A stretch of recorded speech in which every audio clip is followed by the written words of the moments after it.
The CBS Radio Mystery Theater presents...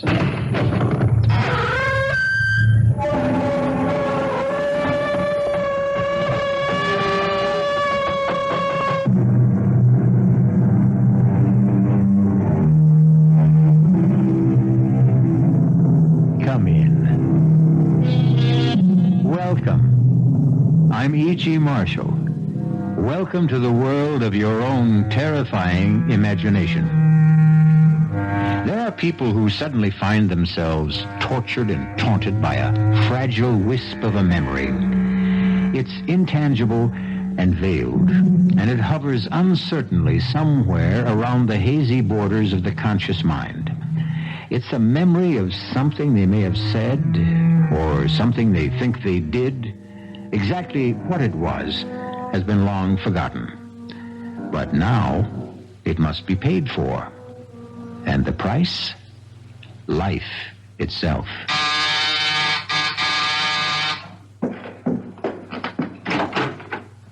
Yes? Are you Mrs. Louise Goodman? That's right. Are you sure? Why, of course I'm sure. It's just that I don't want to make a mistake. I'm Mrs. Louise Goodman. Who are you? And what is it you want? I want to keep my promise. Promise? What promise? I promised I'd kill you. Remember?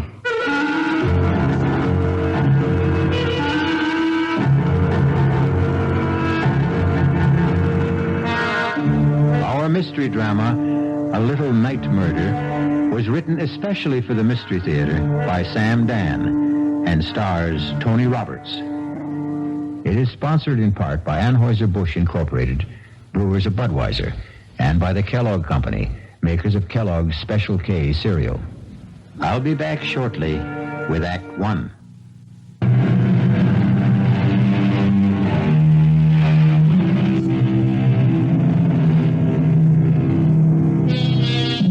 Downtown at night, the city is a deserted place. The lofty office buildings, those gleaming towers of glass and steel, stand quiet, empty and foreboding, like ancient temples. And like the ancient temples, they also have their priestesses. These are the ladies who enter at night with mops and brooms and vacuum cleaners to clear away the debris of the day's worship and purify the offices for tomorrow's rituals. We are concerned now with one of these, a sturdy, middle-aged woman named Mary Margaret Cannon. Steady, hard-working, no nonsense. But on this Friday evening, something seems amiss.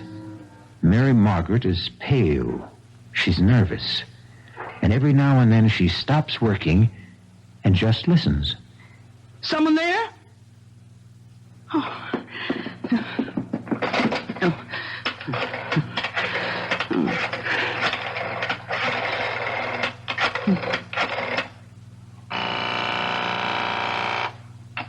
Hello? Terry, I'm scared. Scared? You? What did you be scared of? I don't know. It's these murders. Murders? These women who've been getting killed. I'll come and stay with you if you want. Oh, please. I'm so nervous, so jumpy. I'm so scared. Yeah, but why? I just don't know. Terry. Yes? I hear someone coming. Hey, are you sure? I hear someone. Terry. I'll hang up and call the police. Oh, no, don't. It's just the guard. Yeah, you see? Now, is everything okay? Oh, yeah. Look, you just forget I called and get your rest. Oh, good evening, Tom. Oh, you're not Tom. No. I'm the new man, Mrs. Cannon. Oh, well, what happened to Tom? He called in earlier today. He said he was sick. They sent me down to relieve him. How'd you know my name? Oh, Tom told me. I asked him, who's in the building tonight, and he said, just Mrs. Cannon. But what? Tom, Tom doesn't know my last name any more than I know his. We're just Mary and Tom. How did you know? Why shouldn't I know your last name? You know mine. How? How would I know your last name? It's Jackson. Remember? Little Peter Jackson. I never saw you before in my life. Oh, you did. Yes, you did. What do you want? I want to keep my promise. What promise? I promised I'd kill you. Well, why do you want to kill me? You don't remember? Well, let me refresh your memory, Mary Margaret Cannon. 23 years ago, you lived on Baxter Street, and one morning you walked into a little grocery store. Now you remember. You have exactly 30 seconds to live. Oh, please don't kill me, please. You should be saying your prayers. But I told the truth. If it was the truth, then God will forgive you. Pray, Mary Margaret Cannon. Pray. Oh, listen. My husband and I, we have a little money put aside. And I know exactly how you got it. You can have it. All of it. Only don't pray. Pray, Mary Margaret. Jackson! Peter Jackson! Maybe 30 years old, tall, thin, blonde. Don't shout. No one can hear you. They'll hear me. They'll arrest you and hang you. His name is Jackson. Peter Jackson. Oh, no, don't. They'll catch you, Peter. They'll catch you. Number 4. Mrs. Mary Margaret Cannon. Number 5, coming up, Miss Alice Maitland.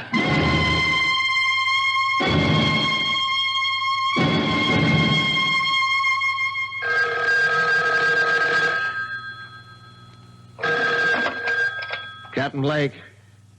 Yes, Commissioner. Commissioner, I understand you... Listen, if you think somebody else can run it better, then get somebody else. I agree, sir. Yes, sir. No need for any of us to blow his stack. Absolutely, sir. Yes, I'll keep you informed. Wow, you got a pretty good one here. Is this your first mad killer assignment, Lou? Yeah, I guess so, Captain. Mad killers, mad bombers, mad stranglers, you name it. You get one every 10, 15 years. You can count on it. You get a rash of absolutely senseless killings. No motive, no rhyme, no reason. Should we talk to her husband again? What for? All he's going to tell us is what a great lady she was and how they neither of them ever had any enemies. Captain Blake, suppose it isn't a mad killer. 4 murders in 11 days. Number 1, Mrs. Martha Denson, shot while parking her car late at night. Number 2, Mrs. Janet Drew, shot in her backyard. Number 3, Mrs. Louise Goodman, shot in her apartment. Number 4, this cleaning lady, shot while at work. Well, could there be a connection? Do they have something in common? There's no pattern. None of them knew each other as far as we can make out, or even had anything in common. Yeah, that we know of. It's the toughest situation in our business. A mad killer. Okay, he's a mad killer. Every killer is mad, but does this one have a method to his madness? Yeah. He uses a .38 caliber revolver and shoots women. The last one, Mrs. Cannon, that's the problem. What kind of problem? Well, he's a mad killer, you say, so he wanders around, and if he gets a chance, he'll kill. He sees a woman alone in a parking lot, Mrs. Denson. He shoots her.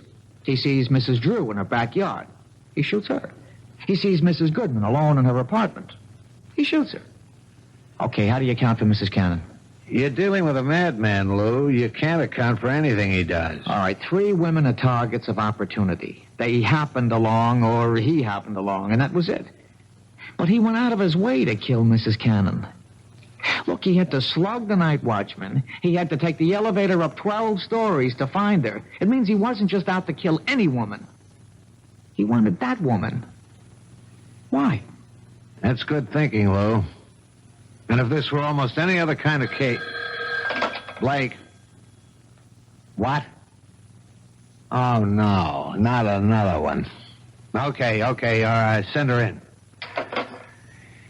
Did they tell you about nuts while you were getting your college degree? This one coming in sounds like a 14-carat nut to me. Captain Blake? Yes, I'm Captain Blake. This Detective Parker. How do you do? Huh? I'm Miss Maitland, Alice Maitland. I own a bookshop on 3rd Street, and... Well, it's about the murders. Do you know anything about the murders, Miss Maitland? I know who's going to be killed next. You do? Who? Me. Why do you say that? I have a premonition. I see. I know what you gentlemen must be thinking. You're convinced I'm a hysterical woman or a crank. No, but Miss Maitland, do you have any enemies? I don't know of any. Well, we know there's a homicidal maniac loose. It's true he may strike at anyone. That's not why I'm here. I know he's going to strike at me. Well, what reason would anyone have for killing you? What reason was there for killing those other women? you say your shop is on 3rd Street. I'll see that the officer on the beat keeps an eye on the place. Yes. I just thought I should tell you. That's all anyone can do, I suppose. Goodbye. Goodbye, Miss Maitland. Now, Lou, you have just conversed with an authentic member of the Nut Club. I don't know about that, Captain. She's a charter member. She belongs to the I'm the Next Victim chapter. I still say she's not a nut. Maybe not. Maybe she's just some poor little dame half scared out of her wits. Oh, she was calm. She was very calm. As a matter of fact, it's as if she knows what she's talking about.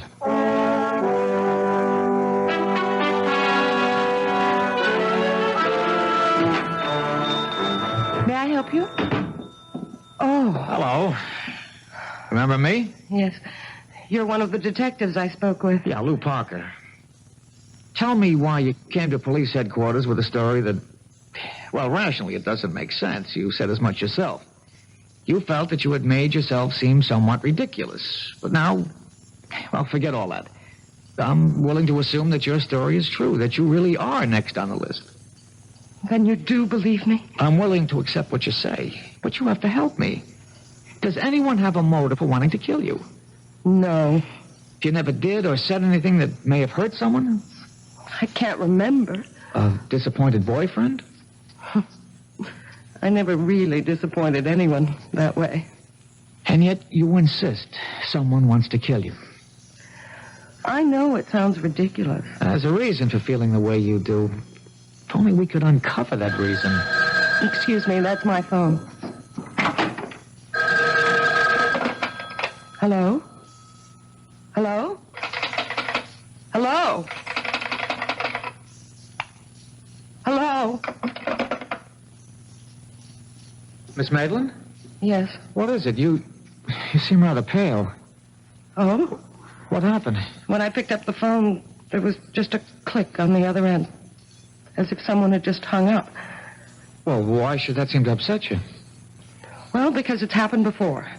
It has? Yes. Frequently? I mean, often enough so that it really isn't just an accident? 3, 4, perhaps 5 times a day. When did it start? Oh, I'd say about 2 weeks ago. I remember it happened 3 times the night the first of those women was murdered. Well, why didn't you tell us this before? I didn't think it was anything important. May I use your phone? It's back there in the office. Okay, I'll only be a moment. May I help you? Yes. Is your name Alice Maitland? Yes. Can I do anything for you? Well, you see, I came here because I have to keep a certain promise I made.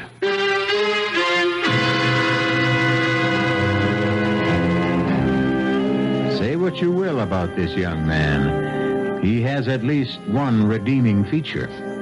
His word seems to be as good as his bond. But will he be able to keep this particular promise? This problem will be our primary concern when we return shortly with Act 2. Your Colligan Man can solve all water conditioning problems, eliminate bad taste, odor, acid, hydrogen sulfide, rusty water, Call your Culligan man. You'll find him underwater in the Yellow Pages.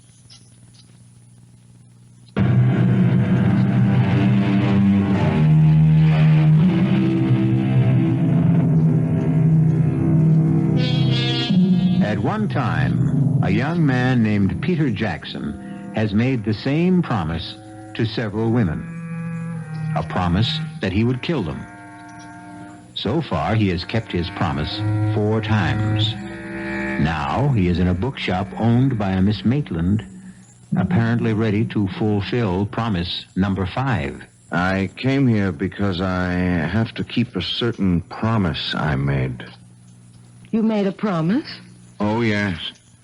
And I came here to keep my word. Miss Maitland, I think we're... Oh, I'm sorry. I didn't know you had a customer. What sort of promise are you talking about? I had promised a special person I would buy her a book. And I came in here to... Any particular type of book? Yeah. Yes, a good murder mystery. Oh, well, we have the latest Jonathan Merriweather novel. No, I don't dig him. Nothing happens. You got anything by Mike Stilson? Now, there's a guy who really writes murders. I mean, he kills somebody every other page. Oh, we're sold out on the latest. It's called Blood on the Street. Yeah, that's the one in which this guy kills all those dames. Look, if you're interested in that kind of stuff, all you have to do is read the newspapers. Do I tell you what to read, buddy? Sorry. I could order the book and have it day after tomorrow. Oh, no, that'll be too late. Well, try us again. Sure.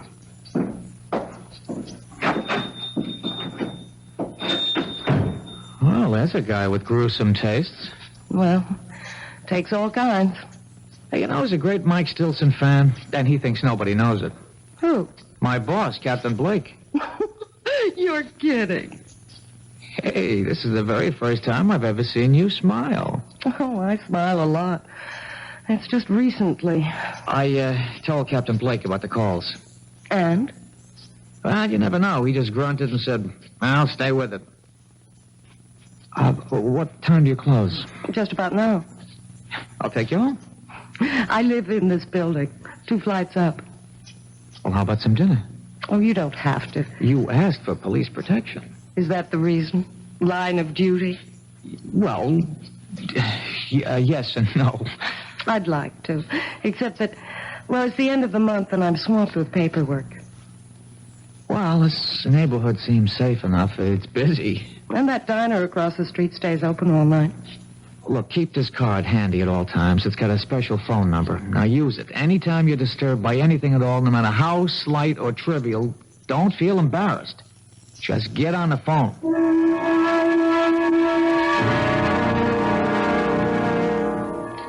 But I've already told the officers everything. Yeah, I know, Mr. Cannon, but I just have one more question. It's very important. What could be important? Mary's dead.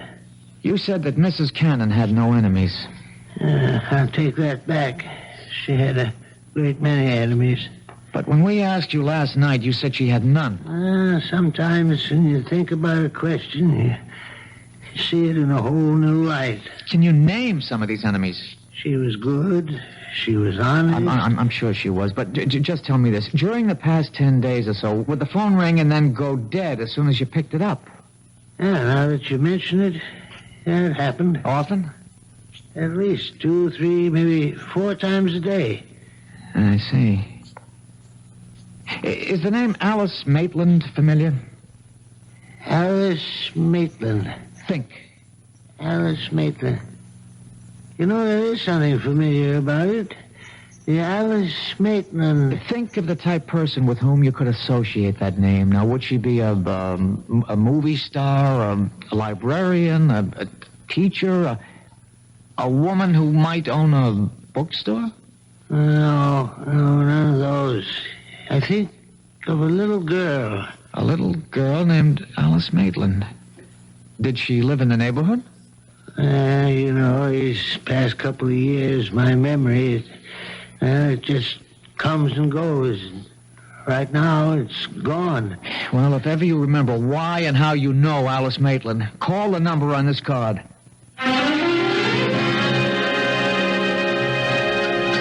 I'll have another cup of coffee, please. You were waiting for somebody, mister? Well, not exactly. Why do you ask? Oh, I don't know. You've been sitting around for hours drinking the stuff. The coffee in this joint that good? Look, don't be frightened. Oh, who's frightened? Well, you are, so, just look at this. Oh, you're a cop. Uh-huh. Yeah, I was beginning to think that you could be that mad killer. Well, it could be just about anybody. I hope I didn't scare you too badly. Well, the truth is, I wasn't that much scared for myself. No?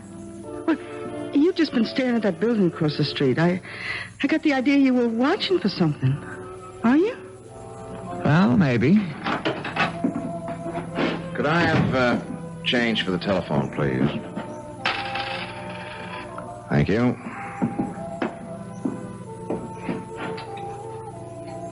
Now, where have I seen him before? What did you say?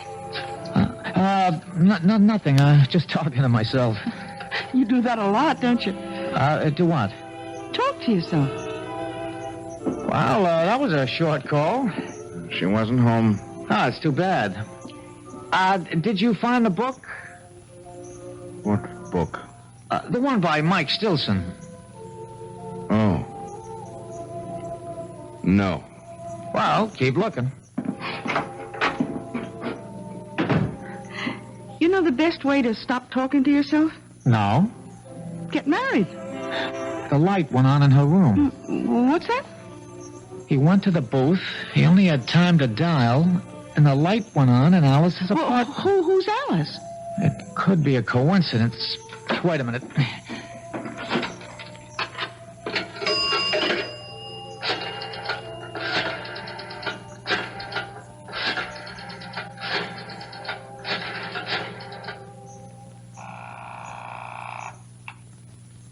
Hello? Alice, it's Lou Parker. Did I wake you? No. I'm up. Did your phone ring just a minute ago? Did it ring? Well, I don't know. What do you mean you don't know? Well, I'd fallen asleep, and, well, I must have been having a bad dream. I think I heard the phone, but it could have been in the dream. Anyhow, I did wake up suddenly, and I turned on the light, but I didn't hear the phone ringing anymore. Could it have been the ringing of the phone that woke you? I don't know. Did I hear it ring, or did I dream it was ringing? Why do you ask? Well, I'm just checking. Anyhow, I'm glad you're okay. I'll see you tomorrow. Good night. Oh, that was a short phone call, too. Yeah. How is she? Who? Your girl.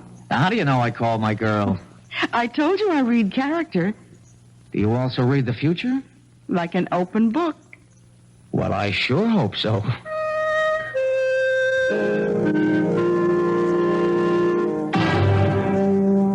Captain, we got ourselves the killer. Oh, how can you be sure of your guy? I saw him in the bookshop. Does that make him a suspect? Maybe he likes to read. Then again in the diner. He may have been hungry. He didn't eat. He just went into the phone booth. He didn't even make a call.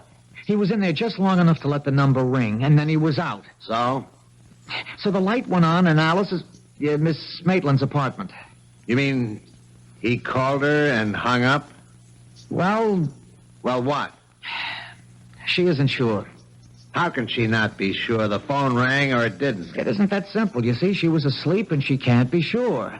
If it was the ringing of the phone that woke her up, or if the ringing of the phone was part of her dream. Good luck.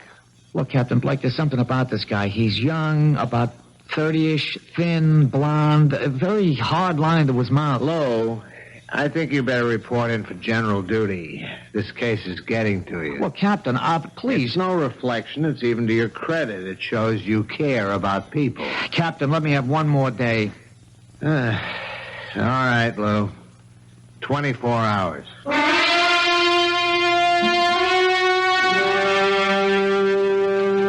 I'm sorry I've caused you so much embarrassment, Lou. That's all right. Captain Blake is unhappy. He'll get over it. He thinks I'm crazy. Well, he thinks most people are crazy. Lou, you can't keep guarding me forever. He has to strike at you soon. That's the pattern. He's done 4 murders in 12 days. That's one every 3 days. This is the night of the 15th day. He's due. Unless... Unless what? Unless I've scared him off for a while. No, keep away from your window. Why? Well, if he's around, we'll be tipped off. But could I have scared him away? After all, how would he know I'm a cop? You never saw him before? Never. We have to assume he's our killer. And what is the only thing we know about him besides his general physical description? We know he wanted a book by Mike Stilson. Blood on the Streets. But he could have made that up on the spur of the moment. People rarely make things up in the spur of the moment. He knows what he's doing. He's out to frighten you. The phone calls are a part of it. That book. There's something in it that would cause you to be frightened. But what? I don't know. I've never read it. Well, he figures you did. After all, you own a bookstore. I have to sell books by Mike Stilson, but no one can force me to read them. Well, the clue is in that book. Wait a minute.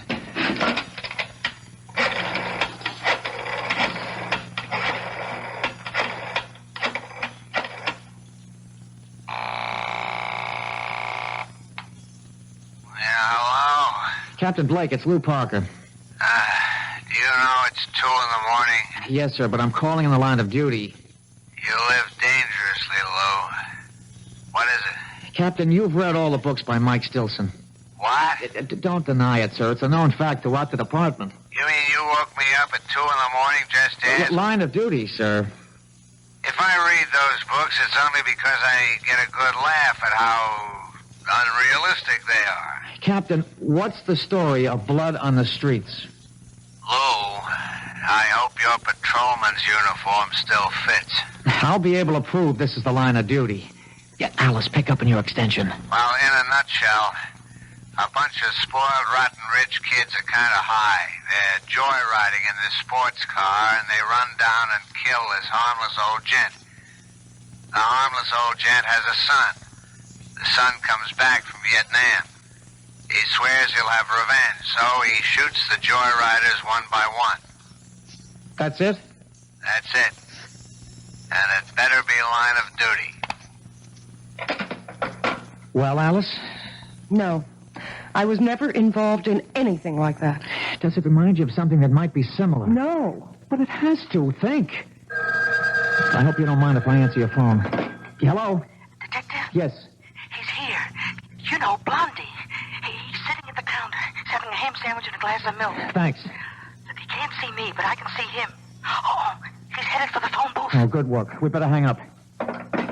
What is it, Lou? Well, right now, right here and now, we're going to find out. If that telephone should ring...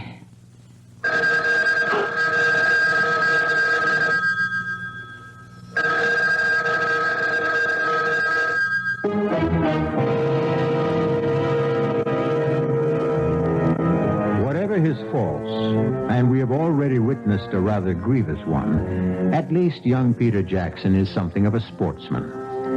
In his own way, he warns his intended victims. He even tries to give them clues. This time, has he given one too many? We'll be back shortly with Act 3. This is WBBM, Chicago, News Radio 78.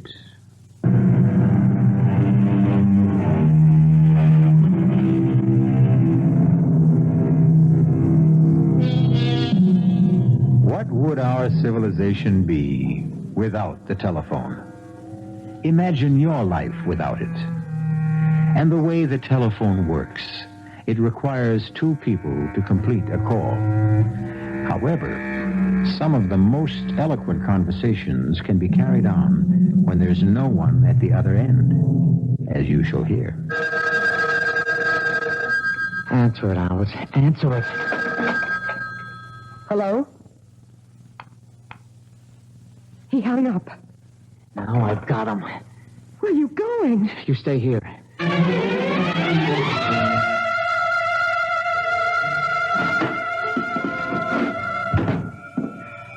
Hi, Detective. Where is he? Blondie? Well, I told you he went into the phone booth. He didn't stay in there more than a couple of seconds, and then he ran out of here. Did you see which way he went? He didn't even pay his check. Which way did he go? Look, you got nothing to worry about. You'll get him. What are you saying? He ran into a cab that's usually parked outside. All right, could you describe I don't have to describe. I know. Look, all I want is... I know the cab driver. He's a school teacher for days, and he moonlights. His name is Vic Wilson. Does he have a radio? They all have radios. How could he make a living? What's the company? Oh, what a great witness I make. Jefferson. He even got the number on a card in the phone booth. Blondie's in for it, huh?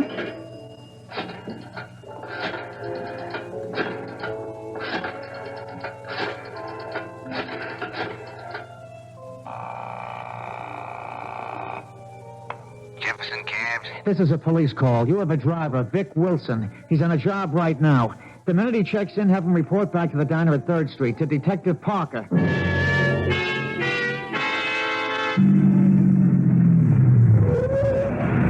Detective Parker? Yeah. How do I know it's... My badge. Get in. Can't be too careful. That maniac's running around loose. Where'd you take your last fare? 790 Crescent. Oh, what is it? It's an apartment building. How big? 6 family, I'd say. Attached? No, it's all by itself. There's an empty lot on either side. They're renovating the neighborhood. It's about time. He lives there, huh? Yeah, I've been taking him there for the last couple of days. He comes out of the diner, he gets into the camp, that's where he goes. That's good enough. Is he a bad boy? Well, you wouldn't give him a star for good conduct, teacher. Throw on those searchlights, Haggerty, and hand me that bullhorn. We know who you are, and we know you're in there. We'll give you exactly 60 seconds to come out. Walk out the front door with your hands in the air. Keep behind the car, Lou. A nut like this one might want to take some people with him. You've had your minute. Come out, or we'll come in. All right, let's get in there fast. Open up, police. All right, stand to the side of the door, Lou. Cover me.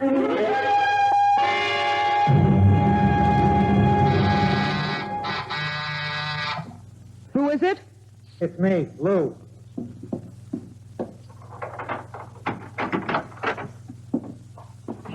Lou. Lou, what happened? Well, You didn't get him. no, we didn't get him. Maybe it was the wrong house. No, the cab driver insists that's where he's been taking him. Then what happened? Oh, he's smart. He has himself dropped off at a false certain address in case he's being tailed, and then he sneaks out. Makes sense. Of course, Captain Blake doesn't believe a word of it. But, Lou... Oh, come on. 6 families live in that house. 6 ordinary, law-abiding families, and we rouse them at 5 in the morning and search the place. How angry is Captain Blake? Well, if he ever gets over it, I may wind up working nights in charge of the property office. Otherwise, I'm pounding a beat down along the docks. It's my fault. No. How do I really know I'm in danger? Why isn't this the product of an overwrought imagination? And the phone calls? Coincidence. And the guy in the bookshop? And we see him again in the phone booth just before your telephone rings? It could all be coincidence. I can't accept that. Captain Blake does. As far as I'm concerned, you're in danger, and you're convinced of it too, aren't you? But I don't have to be right. We can't take any more chances. Now, I'm going to stay here with you for another hour. By then, the stores will be open, and we'll buy you a small .25 caliber revolver. No. I'll arrange for a permit, and I'll show you how to use it. But I can't stand the sight of a gun. Alice, if a man is determined to kill you, all the advantages are on his side. We have to reduce the odds. I couldn't own a gun. I couldn't use one even if it meant saving my life. Now, Alice, I don't want to say that sounds silly, but... Lou, I don't think I can ever forget. Forget what? Well, I was standing right next to a man once who was killed by a gun. When? Oh, years ago. I was about 6. Who was killed? A very nice man. He was our grocer, Mr. Jackson.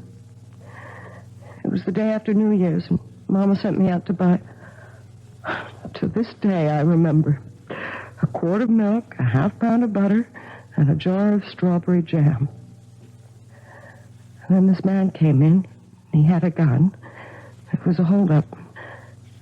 And suddenly, there was a loud explosion and a terrible flash of light. Oh, it was terrible. Mr. Jackson fell to the floor. He was dead. And the man ran away. Was he ever caught? Oh, yes. Just a few hours later. I had to go to the station house to identify him. Do you realize what you've just told me? This is it. You identified the man. He was sent to jail. Now, years later, he wants his revenge. But that's not what happened. No? Oh, well, you see, I was so frightened. I wasn't sure. I really couldn't identify him. And he went free. So why would he want to kill me now? Then that gets us nowhere either. The others couldn't identify him either. The others? Yes. There were other people, but no one was sure of him. Now, if you had identified him and sent him to prison, it'd make sense to suppose he'd want revenge, but you didn't. Now, whoever and wherever he is today, he's happy. But the fact that you failed to identify him could have made someone else unhappy. What do you mean? Oh, the book, Blood on the Streets. It's about a man who killed people who did his father an injury. Did this grocer have a son? I think so. I think a little boy used to play in the store. Oh, but it's so long ago. Who could that be? I'll take it. Hello? Mr. Parker, it's Terry Cannon. Remember me? Yes, Mr. Cannon. They said I could reach you at this number. Anyhow, it came to me. What came to you? Oh, I was trying to puzzle out why the name Alice Maitland was so familiar. Well, sir, about 23 years ago, Mary Margaret was in a grocery store, and a man was killed in a holdup. I took her down to the station house to identify the gunman. And could she? Well, no, sir, she really couldn't be sure. Anyhow, another one of the witnesses was a little girl. Her name was Alice Maitland.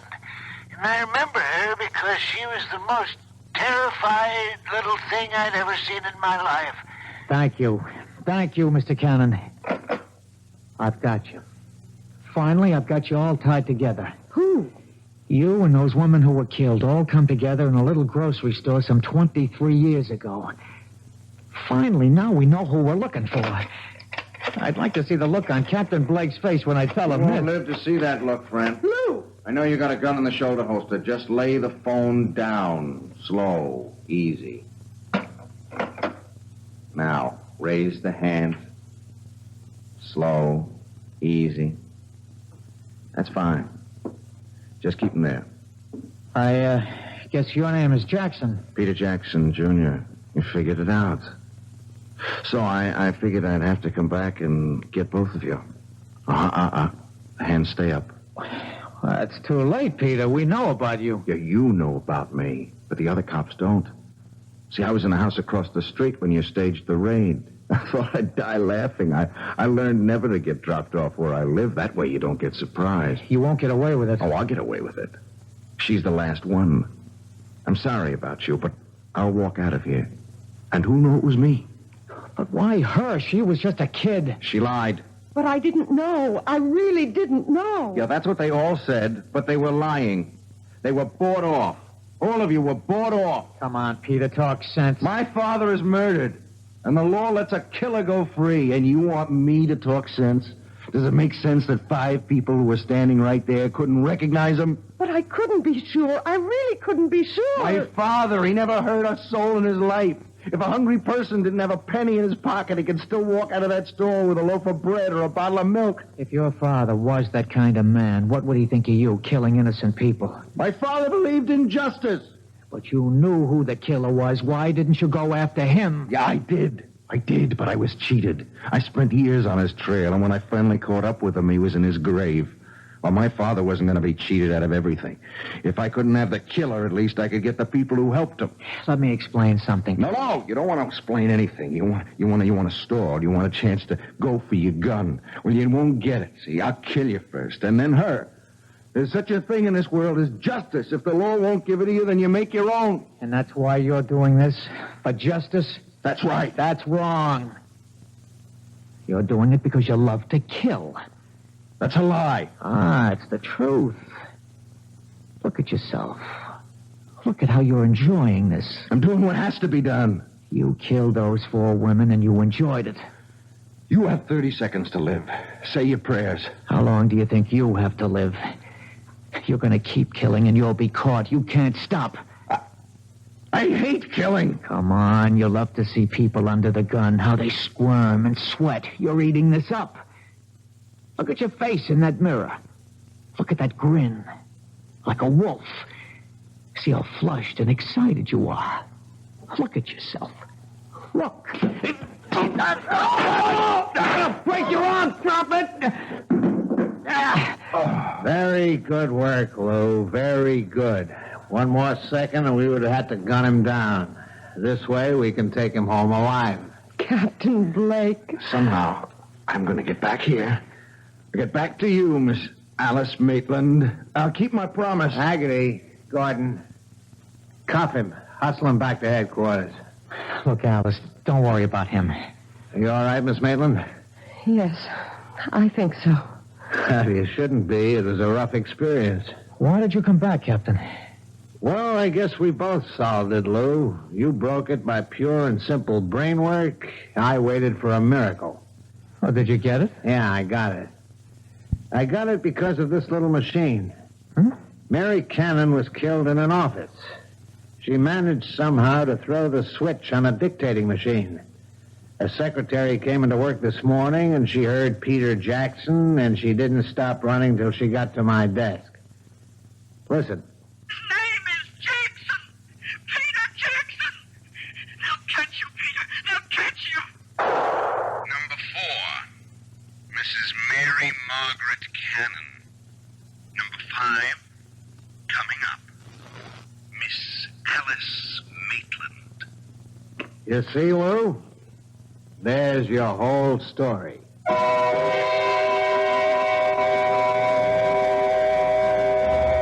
Of course, that isn't our whole story. For instance, you might want to know what happened to Peter Jackson.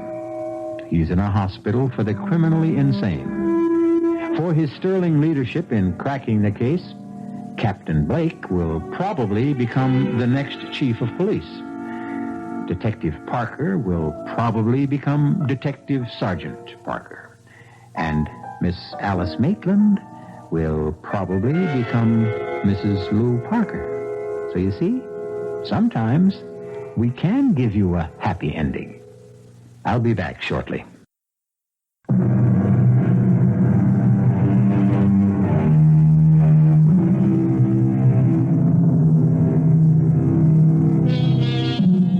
The story you have just heard was concerned with the most precious concept the human race has ever created, justice. And when you think of Peter Jackson, perhaps he proves the point made by a great poet. When a man takes justice in his own hands, he will soon shape her to his own ends. Our cast included Tony Roberts, Susan Grossman, Jack Grimes, Bryna Raeburn, and Robert Dryden. The entire production was under the direction of Hyman Brown. And now, a preview of our next tale. How has life gone with you all these years? Oh, as all lives go, I suppose. Has been the good, the bad, indifferent. Yes, well, mine has been mostly bad. Huh? I've prospered. My importing business in Baton Rouge. Ruination, that's been my lot, my fate. The fate of the House of Usher. Well, if you are financially in need... No. I speak of another kind of ruination. Decadence. I speak of the evil that moulders within my body, my mind, my house. House? Oh, no. No house, this. A tomb. A tomb that houses the living dead. You are ill. Yes, I lied. I am ill with fear. This is E.G. Marshall inviting you to return to our Mystery Theater for another adventure in the macabre. Until next time, pleasant dreams.